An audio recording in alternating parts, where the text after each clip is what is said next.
na superfície da terra, nas profundezas do mar e nos ares. Se formos até mesmo abaixo de nossos pés, ou nas profundidades mais abissais, até ali encontraremos vida, em suas mais surpreendentes cores, formas, tamanhos e com os aspectos mais curiosos. Por todos os continentes, há uma incrível profusão de seres viventes. E é esta biosfera que compõe a maior riqueza deste planeta que chamamos de Terra, mas que pela vida se distingue. A biodiversidade aqui é extraordinária. Mas como tão grande variedade passou a existir?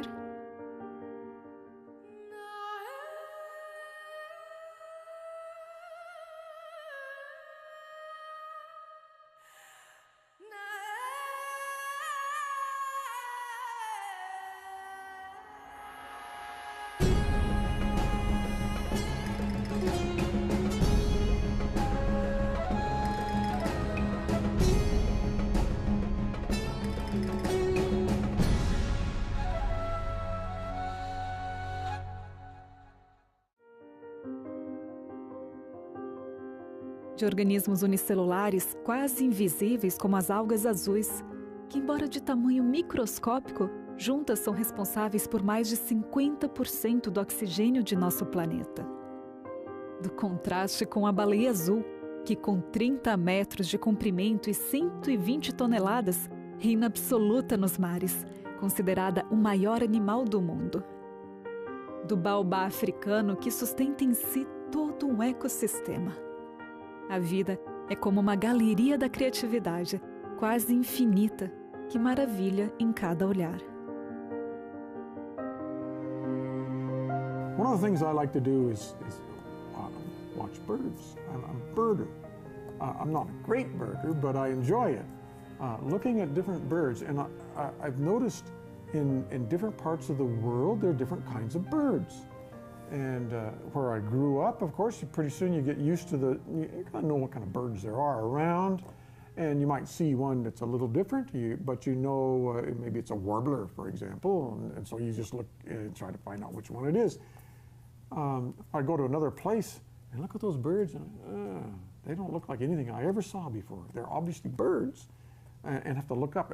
And I realized, you know, there's a lot of diversity, lots of different kinds of birds. And you could say the same thing with plants.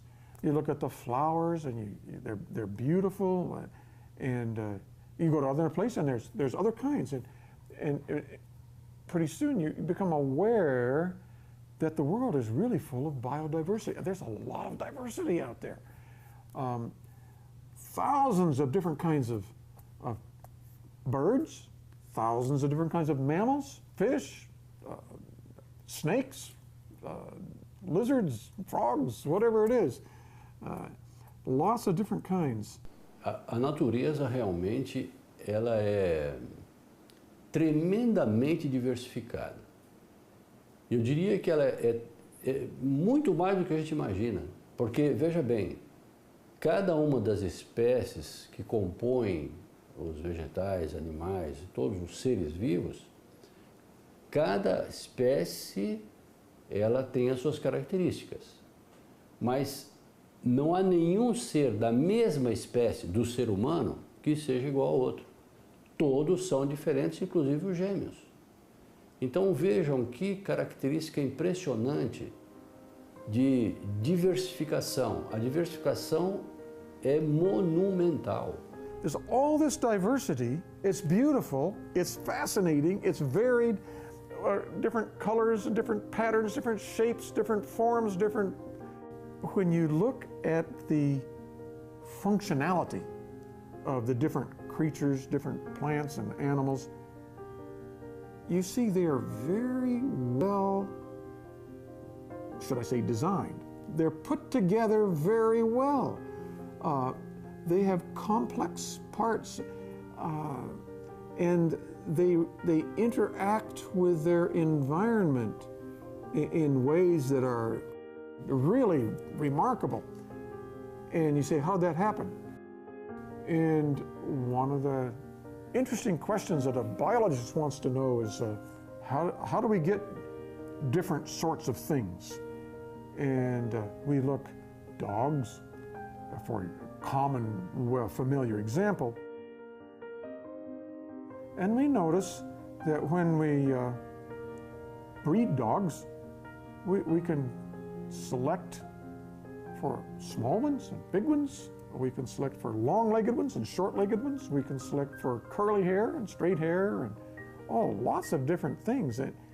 And you say, I wonder, if you did that long enough, could you change a dog into, or could you change, say some dog, could the dog have come from some ancestor and maybe one lineage became dogs and another lineage became something else? Well, you could say cats, for example, just a common contrast.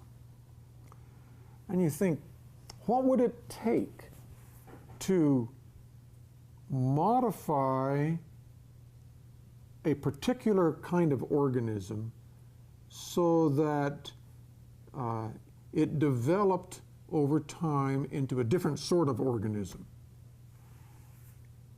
And could it happen by chance? Or does it require some kind of intelligent input? And when you look at the science, you might ask scientists that question. You say, scientists, you've studied this, what have you found? And scientists can say, well, you can watch. I'll show you that you can get varieties. And so you say to the scientist, well, okay, show me how you can start from one particular kind of organism and from their descendants produce dogs and cats. Well, we can't do that. Why not? Well, it takes too long. Well, can you do, can you get, how far can you get on it? Well, as a matter of fact, we can't start. We can't do anything with it. Well, then why are you teaching us that this happened?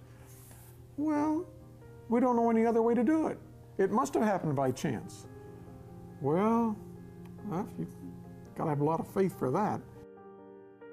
É interessante a gente analisar assim exemplos reais na natureza, né, desse tipo de diversificação. Você encontra, por exemplo, os cães, né? As raças são diversas, mas você tem o mesmo tipo de classificação, canis familiares, né? Você tem cães minúsculos, cabem numa bolsa, né? E você tem cães enormes, né? Mas todos são cães.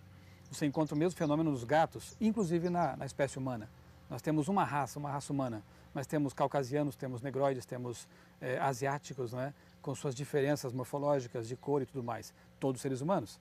Ao longo de muito tempo, a gente pôde observar então essa diversificação toda e, no entanto, não houve acréscimo de um novo plano corporal, de um novo órgão funcional, né? Ou uma modificação em escala macro ou mega. Um exemplo dessa diversificação é a couve silvestre.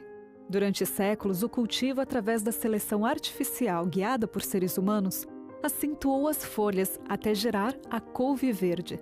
Por outro lado, foi acentuando as flores que deu origem, acredite, ao brócolis e ao couve-flor.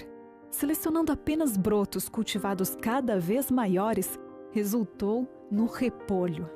Se você olhar essas variedades tão distintas, parece incrível pensar que são todas couve. Mas o fato é que as espécies em si já têm grande capacidade genética para produzir novas variedades.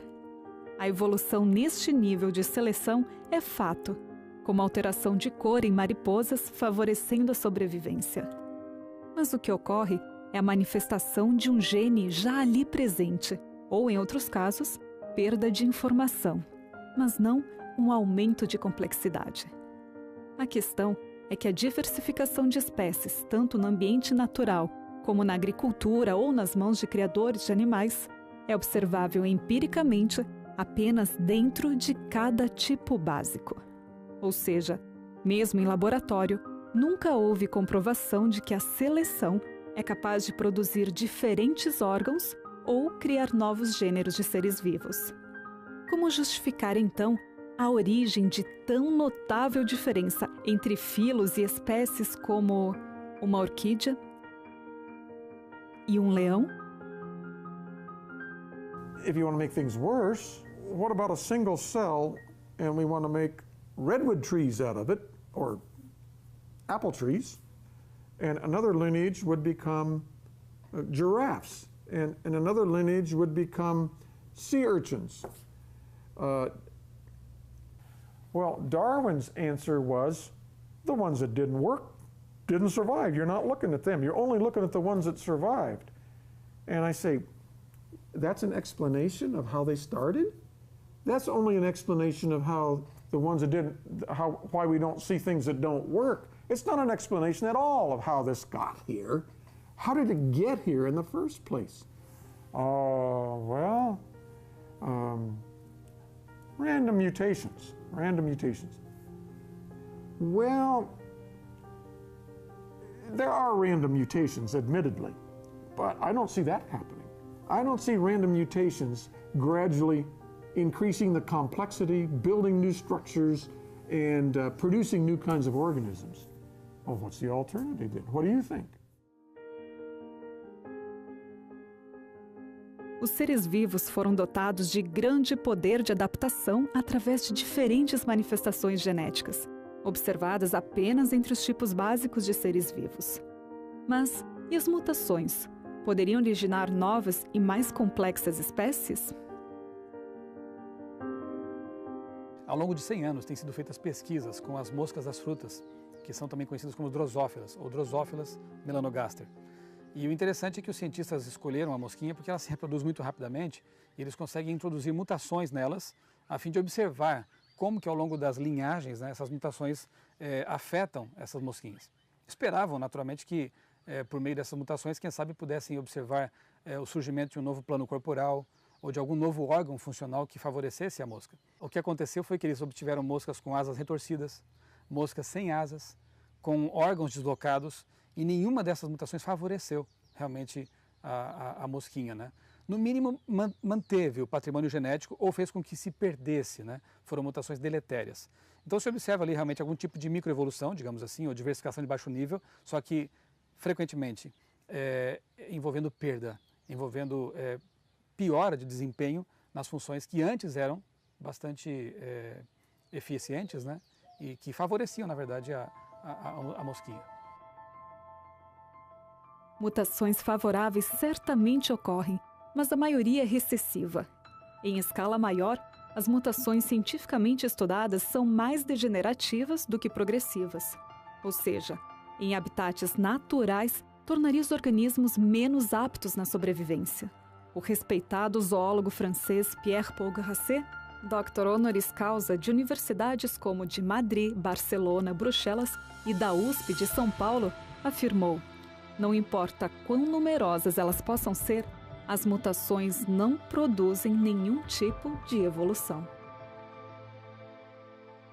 As bactérias são um exemplo interessante também de diversificação de baixo nível, porque ao longo do tempo, né, sendo submetidas aos antibióticos, algumas delas adquirem resistência a esses antibióticos. Isso é usado como argumento para justificar a evolução, só que na verdade não procede muito, porque não houve nenhum ganho de informação para que elas pudessem adquirir essa resistência. O que houve foi modificação, limitada, por isso alguns chamam de micro, né? E manutenção da informação ou alteração dessa informação, e às vezes até perda. Há perdas que até favorecem, né, os organismos, mas não podem ser consideradas como evolução no sentido de favorecer assim, o surgimento de um novo órgão, de um novo plano corporal, enfim. Um exemplo bem interessante disso são moscas que foram observadas em ilhas do Pacífico que não têm asas e vivem muito bem, obrigado. O que aconteceu? Os pesquisadores foram ao local para investigar isso aí e perceberam que ali naquela região passam muitos furacões. Sempre que vinha um vendaval desses, as moscas que conseguiam voar tentavam fugir voando e eram varridas para o oceano e morriam. As moscas que passaram por mutações deletérias, que tinham essa deformidade, não tinham asas ou tinham asas retorcidas, não conseguiam voar, o que restava a elas? Se esconder em algum lugar, né? E se escondiam, sobreviviam, e com o tempo elas foram se multiplicando, essas que tinham essa mutação deletéria, e a população de moscas sem asas cresceu ali. Mas essa evolução envolveu perda, e neste caso específico, e em alguns outros, a perda favoreceu a sobrevivência. No reino vegetal já foram constatadas mais de 400 mutações no milho, e mesmo com toda a pesquisa genética, continuam sendo, até hoje, milho. E a microevolução observada na natureza pode modificar ou otimizar uma estrutura já existente. Se nós observarmos as plantas, né, as flores, as pétalas das flores, a delicadeza, né, dos tecidos, e compararmos, por exemplo, com folhas e folhas de ambientes diferentes, por exemplo, ambientes mais úmidos têm folhas mais tenras, mais delicadas, ambientes mais secos, mais que nós chamamos de xéricos, as folhas são mais duras, mais rígidas. Isso tudo tem a ver com o ambiente onde a planta vive e a adaptação ecológica que essa planta tem ao ambiente onde ela vive. Então, às vezes, uma mesma planta, uma mesma espécie, quando ela é cultivada na sombra ou no sol, ela tem uma arquitetura e o tipo de folha completamente diferente. A mesma espécie. Então, no sol, ela vai ter folhas menores, mais espessas, e na sombra, folhas maiores e mais finas. Isso tudo tem a ver com a captação de luz, né, a quantidade de luz a que ela está exposta para fazer a fotossíntese, e está também com a questão da transpiração, porque no sol vai transpirar mais do que na sombra, porque ela mais calor, e também com ela estar mais adaptada àquele ambiente mais hostil. Então ela precisa ter uma folha mais rígida num ambiente mais seco e mais fina, ela pode ter uma folha mais tenra e mais fina num ambiente mais úmido, né? Porque ela tem essa capacidade, essa plasticidade de se desenvolver diferentemente de acordo com o local onde ela está. How this world and how the organisms in here seem to have been designed with purpose in mind. That these things, their interaction is very, very important. It's not a random chance that these guys came to interact that way. It's not a random chance that we have millions and millions and millions of bacteria living in our gut. Nasty to think about, but they actually outnumber us. There's more bacteria in our intestines than there are human cells in our whole body. But they're small, so they don't outweigh us, but there's certainly more numbers of them. It's not a mistake that they came to be there. They're actually part of how we get nutrients. They help us protect us from infection and things like that. So from my perspective, as I see all of the way that organisms interact, I am encouraged to believe that there was someone looking at this planet and designing it for a specific purpose. Nós temos aí trilhões de células que aparentemente são todas iguais cromossomicamente, só que cada célula também é diferente da outra. Então, a riqueza da diversidade realmente não pode ter sido casual. Ela é fruto de um inteligente projeto de altíssima diversificação, mas que permite uma profusão de milhões de formas diferentes de espécies, mas que vive num mundo preparado e adequado para suportar todas essas características e toda essa diversidade. Isso não pode ser por acaso. O pessoal da área de informática sabe muito bem que informação, especialmente informação complexa e específica, não surge do nada. Sempre demanda uma fonte informante, inteligente, para fornecer esses dados, essas informações. Por que quando se estuda a vida, não se chega à mesma conclusão, né? A vida está repleta de informação complexa e específica.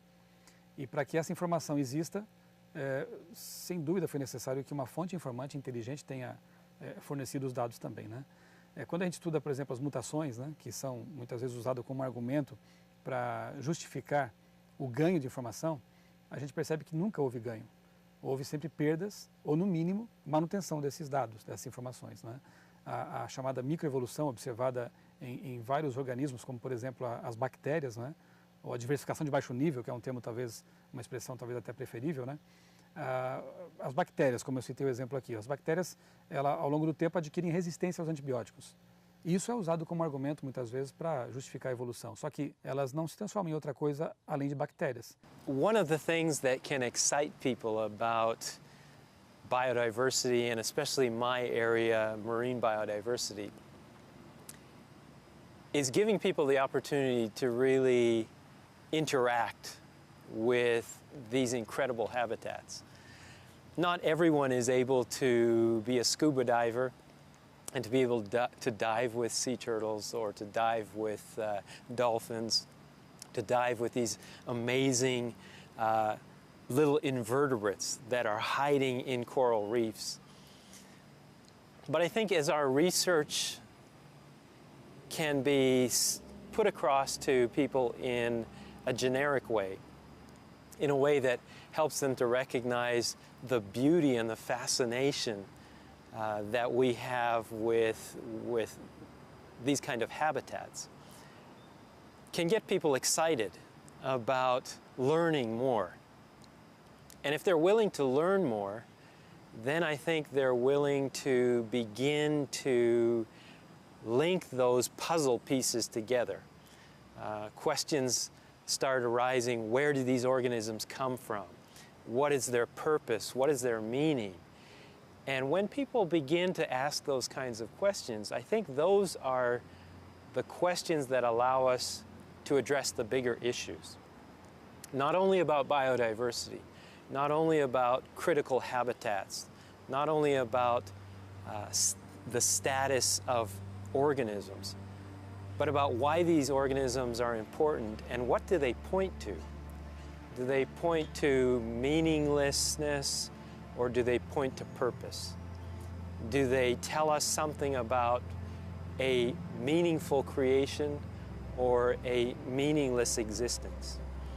And I think those are questions that as people begin to become involved with biodiversity, with recognizing the incredible diversity of organisms around us, that we have opportunities then to address those larger issues of meaning and of purpose. And I think that gives us an introduction to discussing those really big issues of life, where life came from, what does it mean, and what is our purpose in the universe as well.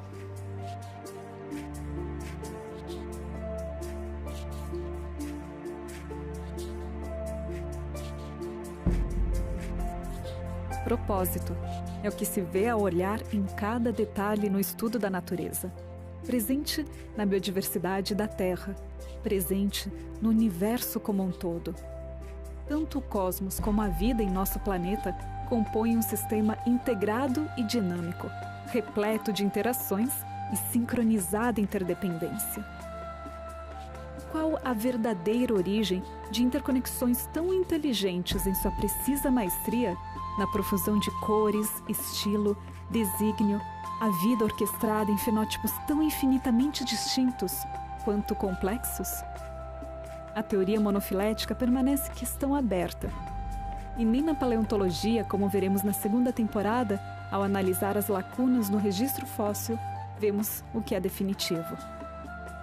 O Dr. Austin Clarke, zoólogo que foi autor de mais de 600 publicações, escritas em 5 idiomas, e que trabalhou no Museu de História Natural dos Estados Unidos até sua aposentadoria, afirmou: não temos a menor evidência, quer entre os animais vivos, quer entre os fósseis, da existência de quaisquer tipos intermediários em sequência aos grandes grupos. É razoável se supor, portanto, que tais tipos intermediários jamais existiram. Mais de meio século depois desta declaração, a macroevolução ainda enfrenta o mesmo dilema.